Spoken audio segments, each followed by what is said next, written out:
Pendengar dan juga pemirsa RRI Net, Pilkada 2024 tinggal menghitung hari. Nah, kami di IKN ini merupakan salah satu wilayah di PPU Kabupaten Panajam Pasir Utara. Nah, seperti apa upaya yang akan dilakukan oleh Bawaslu PPU untuk Pilkada 2024 nanti? Kita akan berbincang nanti bersama dengan Ketua PPU atau Kabupaten Panajam Pasir Utara bersama dengan Bapak Muhammad Hosin. Ikuti liputan kami.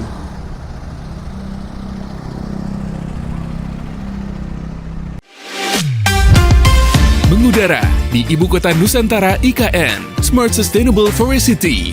Inilah RRI IKN 98,3 FM dan aplikasi RRI Digital.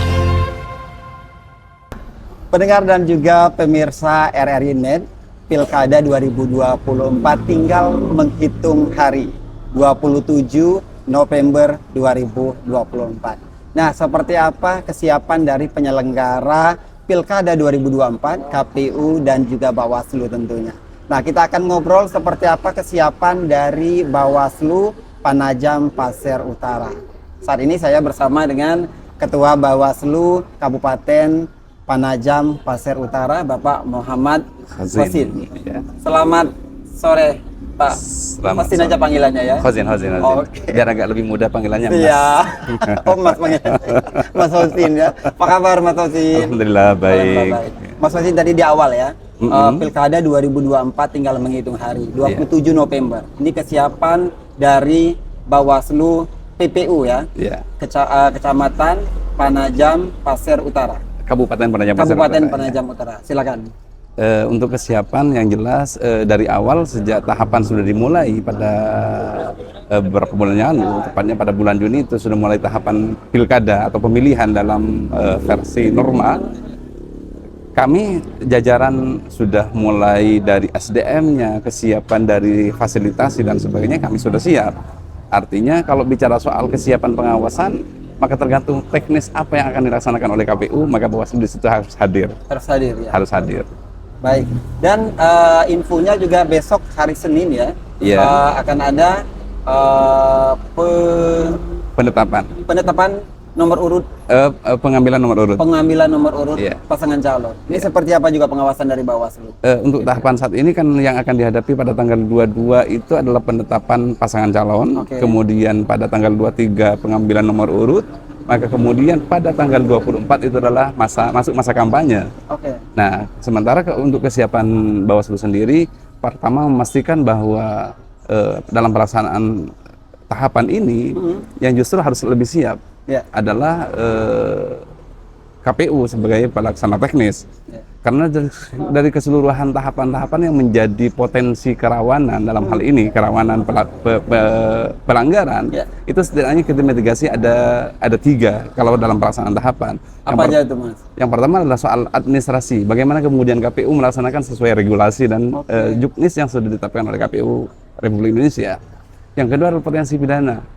Potensi pidana itu masa pencalonan sampai pada penetapan hasil nanti itu senantiasa baik dari perorangan ataupun penyelenggara pemilu.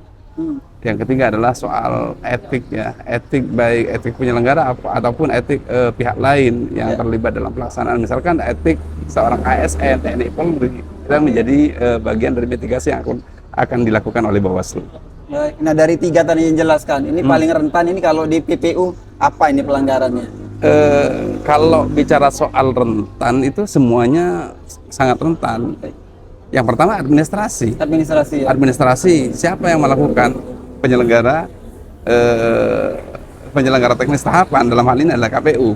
Tapi masih ada ruang-ruang upaya sebelum itu masuk pada dugaan pelanggaran administrasi, masih ada upaya himbauan untuk mencegah, kemudian masih ada saran perbaikan untuk melakukan perbaikan-perbaikan secara administratif, ataupun upaya-upaya lainnya yang masih dibenarkan menurut undang-undang. Kalau soal administrasi.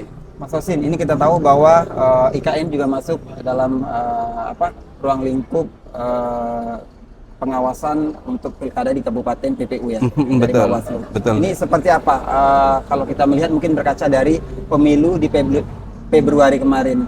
Ada kerawanan tidak? Maksudnya di wilayah Ya, IKN. di wilayah IKN. Sampai saat ini secara administratif IKN itu bagian dari Penajam Pasir Utara. Ya. Artinya penduduk yang mempunyai KTP yang ada di wilayah IKN itu adalah masih penduduk dan warga negara sebagai masyarakat Penajam Pasir Utara. Oke. Maka otomatis itu adalah bagian dari pemilih untuk pilkada tahun 2024 ini. Ya. Sementara kerawanan-kerawanan yang ada di IKN, kalau berkaca dari pemilu, Ya. yang pertama, apakah pemilih yang berasal dari Kaltim untuk memilih pasangan calon gubernur dan wakil gubernur, apakah terakomodir di situ? Oke. Jangan sampai kehilangan hak suara, bahwa hak pilih itu adalah memang menjadi sebuah pilihan, tapi menjaga hak pilihnya adalah sebuah kewajiban. Ya. Ini adalah tuntutan konstitusi, bukan hanya undang-undang. Kira-kira seperti itu. Menjaga hak pilihnya adalah sebuah kewajiban, menggunakan hak pilih adalah sebuah pilihan. Ya. Jangan sampai kemudian hilang hak Apa pilih yang mereka. kita dikhawatirkan mungkin di pilkada nanti? Mereka apa ya, tidak terakomodir hak suaranya di wilayah IKN, sementara dia masih penduduk warga Kalimantan Timur. Yang kedua, potensinya adalah jangan sampai ada tiba-tiba punya KTP, ada KTP baru, padahal dia adalah warga Jawa, tapi menjelang Ya. pemilihan nanti tiba-tiba dia sudah ber-KTP Penajam Pasir Utara. Apa kemudian yang dia bisa menggunakan hak pilihnya dengan membawa KTP elektronik yang digunakan setelah jam 12 sampai jam 13. Ya. Itu adalah salah satu kerawanan yang berpotensi loh ya. Berpotensi akan terjadi saat pemilihan nanti di tanggal 27 November 2024. Nah, tadi kita mencatat ada potensi-potensi. Hal ini apakah sudah kita komunikasikan dengan KPU yang memang benar-benar penyelenggara utama ini? Dari awal sejak mulai penyusunan daftar pemilih yang diawali dengan DP4 yang didapatkan dari Kementerian Dalam Negeri untuk kemudian dicoklit, diverifikasi, kemudian saat ini posisinya menjadi DPS. Ya. Itu kami senantiasa terkomunikasikan, bahkan sudah berkoordinasi dengan pihak-pihak terkait yang ada di IKN. Bagaimana kemudian hak pilih yang masih warga Kalimantan Timur di situ jangan sampai hilang. Artinya kami mendorong KPU untuk terus melakukan upaya-upaya sehingga pemilih yang ada di IKN itu bisa terakomodir semuanya. Tapi dengan catatan masih warga Kalimantan Timur. Di luar warga Kalimantan Timur tidak bisa dong, karena ini pemilihan bersifat lokal ya. Ya. Tidak bersifat nasional seperti pemilu. Kalau pemilu siapapun warga negara masih menggunakan hak pilihnya.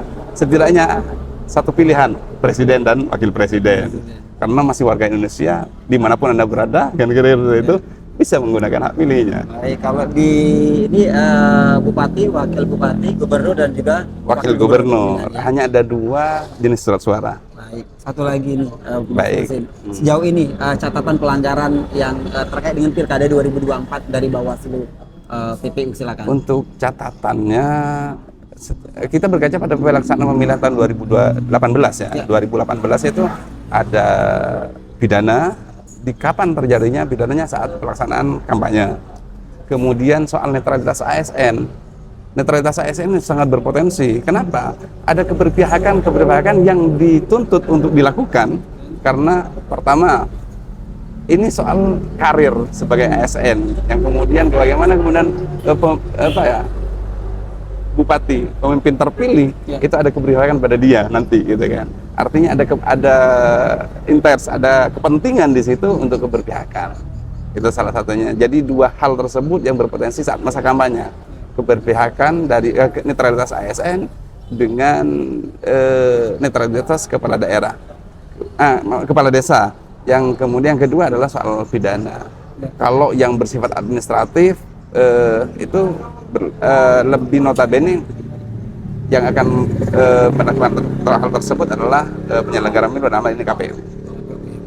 Secara jumlah ada rekapan pelanggaran Untuk pilkada 2018 pidana 1 yang kemudian ingkrah dengan kalau tidak salah sekitar 1 bulan percobaan waktu itu. Sementara untuk netralitas ASN ada 1 yang sudah mendapatkan teguran, sementara dua orang sudah tidak bisa diproses gitu karena Sedikit ya, Pak, ya tidak terlalu banyak. Tapi kan di 2024 ini bisa saja terjadi. dengan tadi potensi-potensi tadi yang disampaikan. Betul sekali. Ya. Baik, apa yang disampaikan ke pemirsa RRI Net untuk Pilkada 2024 ini khususnya di PPU? Silakan, Mas Hasin.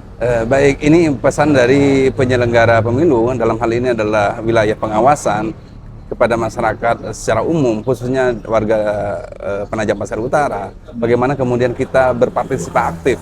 Berpartisipasi aktif dalam artian bahwa kita setiap potensi pelanggaran kita harus hadir. Dalam rangka apa? Yang pertama, ayo kita cegah bersama, jangan sampai terjadi pelanggaran-pelanggaran baik soal pidana, administrasi, ataupun etik, ataupun pelanggaran di peraturan dan undang-undang lainnya. Masyarakat hadir, kenapa? Jajaran pengawas itu sangat terbatas, di kecamatan 3, di Bawaslu 3 orang, di Bawaslu Kabupaten maksudnya, ada di setiap desa cuma 1. Oh ya, saya perlu disampaikan bahwa Penajam Pasir Utara hanya mempunyai 54 kelurahan desa dan dari 4 kecamatan, dan nanti untuk pemilihan ini ada 293 TPS. Oke. Itu masyarakat harus hadir dalam hal ini untuk membersamai Bawaslu bahwa sesuai dengan tagline-nya bahwa bersama rakyat awasi pemilu, bersama Bawaslu kita tegakkan keadilan pemilu. Satu lagi Pak, untuk pengawas kita yang di tingkat kecamatan berapa sudah terbentuk? Terbentuknya itu kan masing-masing kecamatan ada 3 pimpinan ya, 3 komisioner, dan berarti ada 12. Oke, Ada 12 ya. karena ya, 4 kecamatan. 4 kecamatan ya. Sementara di kelurahan desa dari 54 kelurahan desa yang ada di Penajam Pasir Utara, ya masing-masing kelurahan desa 1 orang. Jadi mereka nanti yang akan membantu Bawaslu secara hierarki proses pengawasan sesuai dengan wilayah masing-masing. Gitu ya. Baik, Mas Hasin, terima kasih banyak ya. Sama-sama. Waktunya. Dan kita harapkan, ini harapan kita bersama, Pilkada 2024 khususnya di PPU Betul. nanti berjalan dengan lancar. Amin. Dan Mudah-mudahan. tentunya aman, tidak ada pelanggaran. Tidak ada pelanggaran, itu adalah harapan dari penyelenggara pemilu. Penyelenggara pemilu. Baik, demikian pendengar dan juga pemirsa RRI Net, obrolan bersama dengan Ketua Bawaslu PPU Bapak Muhammad Hosin di perbincangan sore hari ini. Saya Bedi Prabu bersama dengan tim RRI IKN. Kita akan berjumpa di liputan selanjutnya. Assalamualaikum warahmatullahi wabarakatuh.